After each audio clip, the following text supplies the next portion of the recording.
কি নাম ছেলে? পরাণপুরে। কোথায় বাড়ি? বেল পাহাড়ি। কি আছে সেথা? দারিদ্রতা। কি আছে সেথা? দারিদ্রতা। আর কিছু নাই? খিদের বালাই পড়াশুনো? কেউ করি না। স্কুল আছে? নয়কো কাছে, কত দূরে?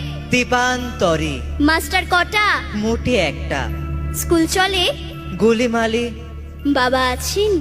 স্বর্গে গেছেন। মা কোথায়? রোগ সজ্জায়। সংসার চলে? ভিক্ষা পেলে। থাকিস কোথায়? গাছের তলায়। ঝড় বাদলে? ভিজি জলে। ডাক্তারখানা? একটাও না। অসুখ বিসুখ? সব ঝাড় ফুক। পূজা পার্বণ? শুধু শালবন। হিন্দু না বৌদ্ধ? জনযুদ্ধ। কেন হোলি? কি করে বলি? পুলিশ আসে? মাসে মাসে। এসে কি করে? মারে ধরে। তারপরে? জেলেও পড়ে। কি পাস